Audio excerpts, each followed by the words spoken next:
Epistemología, Cátedra B, profesora Minot, alumna Natalia Verónica Roldán.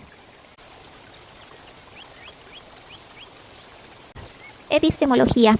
Seguimos con el texto de Colomer, Crítica de la razón pura, estructura e idea clave. Pregunta número 21. ¿Cuáles son los rasgos del conocimiento a priori? Los rasgos del conocimiento a priori son su necesidad y universalidad. Este tipo de conocimiento no depende de la experiencia y se aplica universalmente a todos los casos posibles. Ejemplos típicos son proposiciones matemáticas y los principios fundamentales de la lógica. 22. ¿Cuál es el problema que aborda la filosofía trascendental? La filosofía trascendental aborda el problema de cómo es posible el conocimiento a priori. Se pregunta qué condiciones deben de estar presentes en la mente humana para que podamos tener conocimiento necesario y universal que no dependa de la experiencia. 23. ¿Qué son los juicios analíticos? ¿Por qué la ciencia no puede estar constituida exclusivamente por ellos? Los juicios analíticos son aquellos en los que el predicado está contenido en el sujeto y su verdad es evidente por análisis del sujeto. Por ejemplo, todos los solteros son hombres no casados. La ciencia no puede estar constituida exclusivamente por ellos porque no amplían nuestro conocimiento, simplemente explicitan lo que ya está implícito en los conceptos.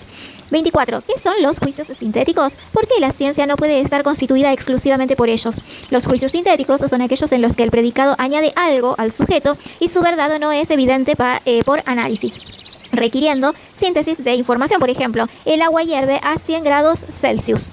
La ciencia no puede estar constituida exclusivamente por ellos porque, aunque amplíen nuestro conocimiento, también requieren la base de principios universales y necesarios que provienen de juicios a priori. 25. ¿Qué son los juicios sintéticos a priori? Los juicios sintéticos a priori son juicios que amplían nuestro conocimiento de manera necesaria y universal sin depender de la experiencia. Un ejemplo clásico es el juicio de la suma de los ángulos de un triángulo es 180 grados, que es necesariamente verdadero y aplicable a todos los triángulos, pero no deriva de la experiencia empírica. 26. ¿Cuáles son los tres problemas que aborda la crítica de la razón pura respecto a los juicios sintéticos a priori?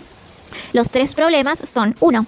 ¿Cómo son posibles las matemáticas puras? 2. ¿Cómo es posible la física pura? 3. ¿Cómo es posible la metafísica como ciencia? 27. ¿Por qué el conocimiento humano se identifica con juzgar? Según Kant, el conocimiento humano se identifica con juzgar porque el juicio es el acto mediante el cual el entendimiento aplica las categorías a las intuiciones sensibles, sintetizando la información para formar conocimientos coherentes y significativos. 28. ¿Puede Dios pensar? En la perspectiva kantiana, esta pregunta se sitúa fuera del ámbito del conocimiento humano. Kant sostiene que no podemos tener conocimiento de Dios como cosa en sí, no humano, y por lo tanto no podemos afirmar con certeza cómo es o cómo opera el pensamiento divino. 29. ¿Por qué el conocimiento humano es finito? El conocimiento humano es finito porque está limitado por las formas a priori de la sensibilidad, espacio y tiempo, y las categorías del entendimiento. No podemos conocer las cosas en sí mismas, solo los fenómenos tal como se presentan a nuestras facultades cognitivas. 30. ¿Qué intuición le corresponde al conocimiento humano? Al conocimiento humano le corresponde la intuición sensible, es decir, el tipo de intuición que depende de los sentidos y está estructurada por las formas a priori del espacio y tiempo. 31. ¿Qué diferencia hay entre la intuición intelectual e intuición sensible? La intuición sensible es la forma en que los seres humanos perciben los objetos a través de los sentidos estructurada por espacio y tiempo. La intuición intelectual, en cambio, sería una forma de conocimiento directo y no mediado por los sentidos que Kant considera imposible para los seres humanos, pero posible para los seres divinos o infinitos. 32. ¿Qué es la intuición originaria y creadora? La intuición originaria y creadora sería una forma de conocimiento directo y activo que no solo percibe, sino que también crea sus objetos. Kant postula que este tipo de intuición sería característica de un ser divino como Dios.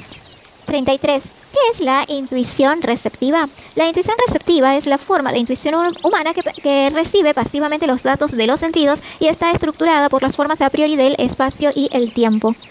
34. ¿Por qué todo pensamiento directa o indirectamente se refiere a intuiciones sensibles? Para Kant, todo pensamiento debe referirse directa o indirectamente a intuiciones sensibles porque nuestras facultades cognitivas están estructuradas de tal manera que solo podemos conocer lo que se presenta a través de nuestras intuiciones sensibles.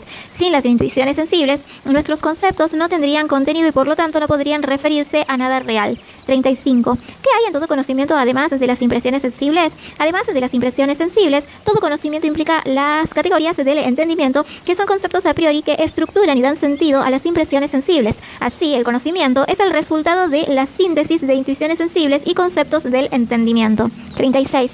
¿Cuándo hay objeto? Hay objeto cuando las impresiones sensibles son organizadas y estructuradas por categorías del entendimiento, de manera que se forma un concepto coherente y determinado que puede ser conocido. Esto ocurre cuando las intuiciones sensibles y los conceptos se combinan en un juicio. 37. ¿Qué es un concepto? Un concepto es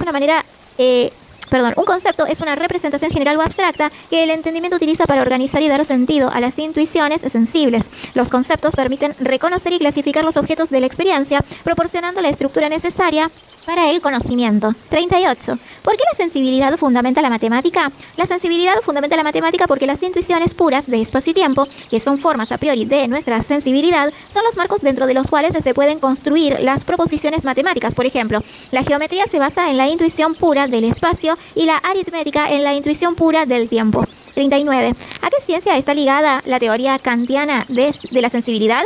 La teoría kantiana de la sensibilidad está ligada a la ciencia de la matemática, ya que las formas a priori de la sensibilidad de espacio y tiempo son fundamentales para la construcción del conocimiento matemático. 40. ¿A qué ciencia está ligada la teoría kantiana del entendimiento?